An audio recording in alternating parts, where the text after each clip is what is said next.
कुछ ऐसी कहानियाँ होती हैं जो पूरे धरती के लिए हमेशा के लिए एक रहस्य बन के रह जाती है। गौरव तिवारी इंडिया के सबसे वेल रेस्पेक्टेड पर्सन में से एक थे, जिसने अपनी पूरी जिंदगी मौत के बाद के राज को जानने में लगा दिया। उनकी मृत्यु खुद एक राज बन के रह गई है। गौरव तिवारी एक पैरानॉर्मल इन्वेस्टिगेटर थे और इंडियन पैरानॉर्मल सोसाइटी के फाउंडर भी थे। उनका जन्म 1986 में पटना में हुआ था। एक नॉर्मल सी बचपन बिताने के बाद वो 21 साल के उम्र में ही अमेरिका चले गए एविएशन की पढ़ाई करने। लेकिन वहां जाकर उनको पैरानॉर्मल चीज़ों में रुचि बढ़ गई। उन्होंने अमेरिका में कई पैरानॉर्मल ग्रुप्स के साथ जाकर उनका काम नज़दीक से देखा और धीरे धीरे आखिरकार वो एक पैरानॉर्मल इन्वेस्टिगेटर बनने का फैसला कर लिए। और उनका इंटरेस्ट जगा था उस रूम के चलते जिसमें वो रेंट पर रहा करते थे फ्लोरिडा अमेरिका में। फ्लोरिडा के जिस रूम में वो रहा करते थे उसमें रात के समय अजीब साउंड्स आया करती थी और चीज़ें अपने आप हिलने लगती थी। बहुत सी अजीब चीज़ों को उन्होंने अपने रूम में ऑब्जर्व किया।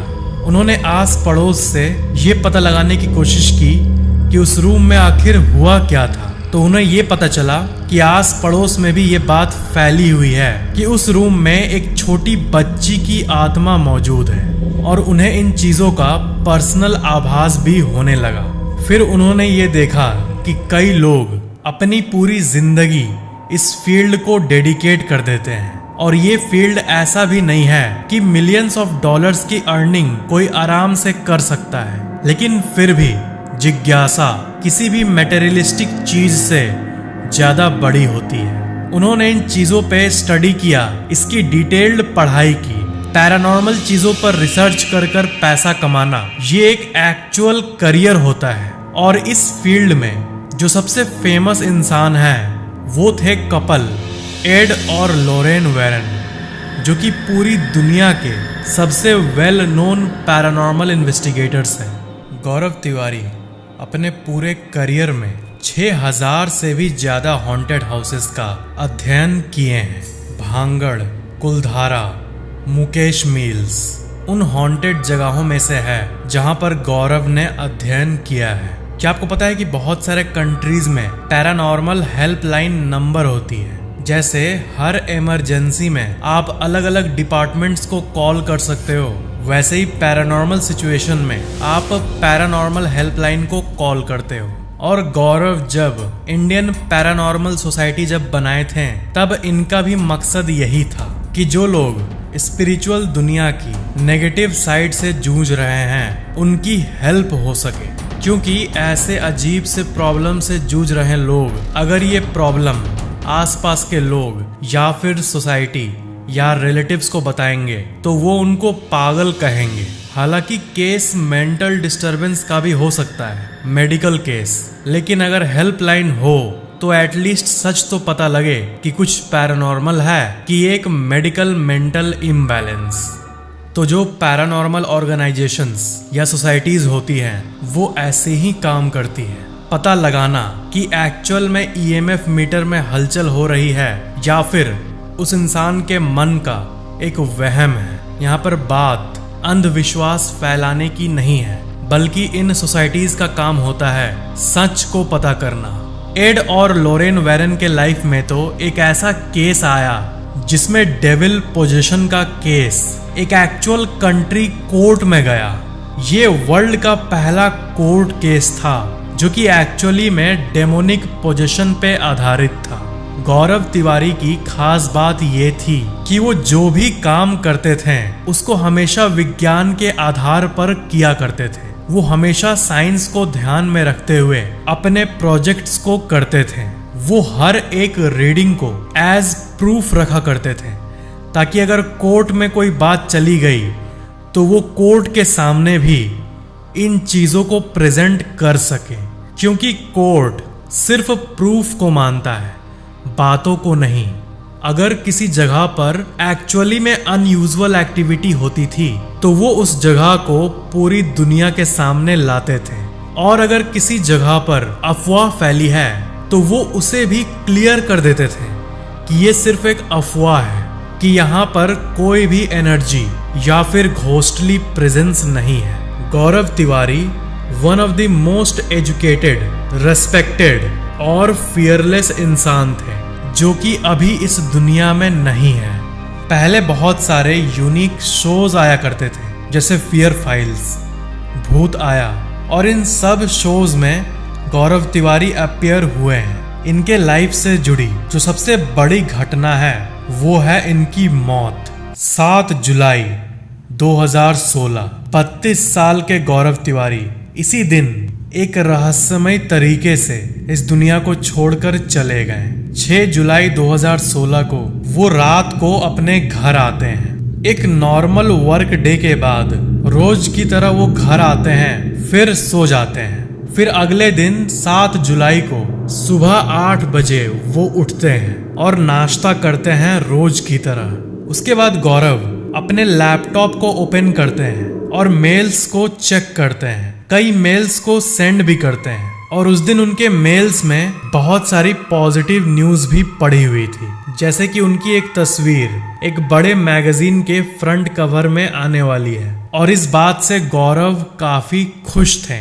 फिर सुबह 11 बजे वो अपने बाथरूम के अंदर जाते हैं और थोड़ी देर बाद बाथरूम से जोर से कुछ गिरने की आवाज आती है। फिर गौरव का नाम पुकारने पे भी कोई रिस्पॉन्स नहीं आता।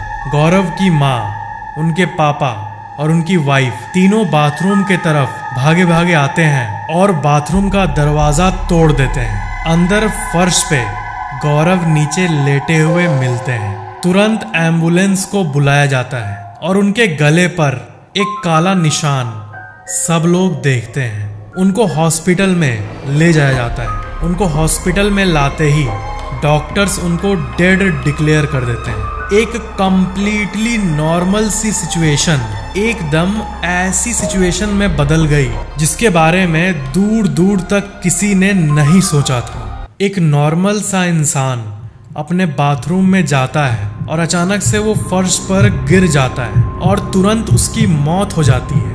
यहाँ पर एक बात है जो कि आपको बहुत ही ज्यादा अजीब लगेगी। गौरव के मौत के कुछ हफ्ते पहले से ही वो उनकी वाइफ को कहा करते थे कि एक नेगेटिव फोर्स उनके पीछे है, एक नेगेटिव फोर्स उनको अपने तरफ खींच रही है और उन्हें परेशान कर रही है। लेकिन हर कोई इस बात को सुनने के बाद इसको इग्नोर कर दिए। सबको लगा कि ये काम के चलते स्ट्रेस में है, इसीलिए ये ऐसी बातें कर रहे हैं। पुलिस के रिपोर्ट में यही पता चला कि उन्होंने खुद अपनी जान ली है। उनके मौत के बाद सोशल मीडिया में ऐसी बातें फैलने लगी कि उनकी मौत किसी आत्मा के चलते हुई है। लेकिन दिल्ली पुलिस ने इस बात को क्लियर कर दिया कि इन्होंने खुद की जान ली है और ये बताया गया कि उनके फ्यूचर प्रोजेक्ट्स फिक्स्ड नहीं थे और उनकी आमदनी बहुत कम हो रही थी और शायद इसलिए उन्होंने ऐसा किया होगा। लेकिन आम जनता को और गौरव के चाहने वालों को ये बात हजम नहीं हुई। अब अथॉरिटीज और पुलिस तो अपना काम कर रही है और जांच एक सिस्टमैटिक तरीके से होता है और उस तरीके में भूत प्रेत पर बिलीव करके रिपोर्ट नहीं लिखा जाता। ऑफिशियल स्टेटमेंट क्या था पुलिस का वो तो मैंने आपको बता दिया, लेकिन आज के समय में भी बहुत लोग ये मानते हैं कि उस दिन का कोई भी डेटा सेंस नहीं बनाता। गौरव की माली हालत यानी फाइनेंशियल हालत उतनी भी खराब नहीं थी, ना ही उनकी घरेलू हालत उतनी खराब थी, और यही वो मिस्ट्री है जिसका आंसर उनके चाहने वालों को आज तक नहीं मिला है। गौरव तिवारी साइंस के उस लॉ को मानते थे जो कि ये कहती है कि एनर्जी कभी डिस्ट्रॉय नहीं होती, वो सिर्फ अपना रूप बदलती है। हमारे दुनिया में बहुत लोग ये मानते हैं कि जो लोग अनपढ़ होते हैं जैसे गांव देहात के लोग, वो इन सब चीजों पर ज्यादा मानते हैं और शहर के लोग कम मानते हैं। इसका एक रीजन, एक एक्सप्लेनेशन ये भी हो सकता है कि जिस जगह इलेक्ट्रिकल इंटरफियरेंसेस कम हो जैसे गांव वाले एरिया, उन एरियाज में ये एनर्जीज ज्यादा मात्रा में हो, क्या आपको पता है कि वर्ल्ड हैप्पीनेस रिपोर्ट हो या ऐसी कोई भी और बड़ी रिपोर्ट्स, इसका जो सर्वे करती है, जो एजेंसी ऑर्गेनाइज करती है, उनका नाम है गैलप।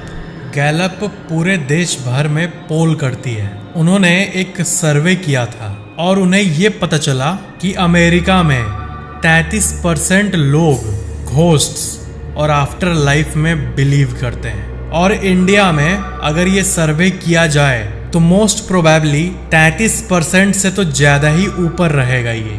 ऐसा कई बार हो चुका है दुनिया भर में, जब इंसान अपने खून पसीने की कमाई करके एक घर लेता है, पर स्पिरिट्स या नेगेटिव फोर्सेस के चलते उस घर को छोड़कर या फिर किसी नॉन बिलीवर को बेचकर फैमिलीज उन घरों को छोड़कर चली जाती हैं। इंसान की सेंसेस की बात करें तो एक बहुत ही मिस्टीरियस सी सेंस की ताकत होती है जिसे कहते हैं द गट फीलिंग, जिसमें इंसान के किसी थॉट का लॉजिक नहीं होता, लेकिन बहुत बार ये गट फीलिंग इंसान की जान भी बचाई है। जैसे अगर आप कोई नए इंसान से मिलें और आपको अचानक से फील होने लगा कि ये इंसान सही नहीं है, तो ये बात आपका ब्रेन आपको सेंस नहीं करा रहा है, क्योंकि आपके ब्रेन के पास उस इंसान का कोई पास्ट रिकॉर्ड नहीं है जिससे कि वो किसी इंसान को जज कर सके।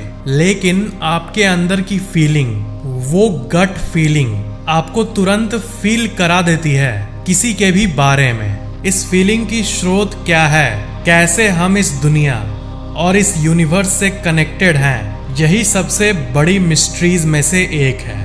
गौरव सर ने ऑस्ट्रेलिया के कई रियलिटी टीवी शोज में भी काम किया है और बहुत सारे रिकॉर्डिंग्स को स्टोर भी किया है।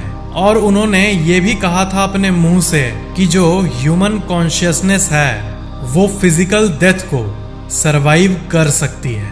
गौरव सर ने यह भी कहा था कि अगर कोई प्रेत आत्माओं की एग्जिस्टेंस को प्रूव नहीं कर पा रहा है तो इसके ऑपोजिट साइंस यानी विज्ञान भी ये प्रूव नहीं कर सकती कि सुपर नेचुरल चीजें नहीं होती। दुनिया भर के पैरानॉर्मल इन्वेस्टिगेटर्स ये मानते हैं और इनफैक्ट क्वांटम मैकेनिक्स में भी यही पता चला है कि इस दुनिया में जो भी मौजूद है वो दिखती तो सॉलिड है, लेकिन on a basic level everything is energy. तो अगर दुनिया की रियलिटी ही यही है, एवरीथिंग इज एनर्जी, तो इतना सिंपल हम क्यों मान बैठे हैं इस दुनिया को। एक सेल में प्राण यानी लाइफ एनर्जी कैसे उत्पन्न होती है, सोल का एग्जैक्ट स्रोत क्या है, ये भी अभी तक विज्ञान को नहीं पता है। हम जब सोते हैं तो हमारे माइंड में क्या चल रहा होता है, इसका भी आंसर अभी तक पूरी तरह से विज्ञान नहीं दे पाई है। तो हमें अपने माइंड को थोड़ा ओपन करके फिर इस दुनिया को देखना चाहिए, ना कि बंद दिमाग से। क्योंकि जो मेढक जिंदगी भर कुएं में रहा है उसको तो यही पता है कि कुआं ही सबसे बड़ा है, कुएं से बड़ा और कुछ भी नहीं है। लेकिन वो अगर समुद्र को देख ले तो उसकी पुरानी लिमिटेड बिलीफ टूट जाएगी पूरी तरह से। तो ऐसे ही हमें भी सोचते रहना चाहिए इस अजीब से दुनिया के बारे में। आई होप आपके मन में ये स्टोरी जिंदगी भर बैठ जाएगी। अंधविश्वास होता है किसी भी चीज पे बिना प्रूफ के विश्वास करना। हमारे पास प्रूफ है, दुनिया भर से एम्पिरिकल एविडेंस है कि consciousness, human consciousness physical death survive कर सकती है। और मेटाफिजिक्स, क्वांटम मैकेनिक्स इस पे काम कर रहे हैं और काफी सारे जवाब हैं इसके बारे में। लेकिन जो लोग कहते हैं भूत प्रेत नहीं है, क्या उनके पास कोई भी प्रूफ है?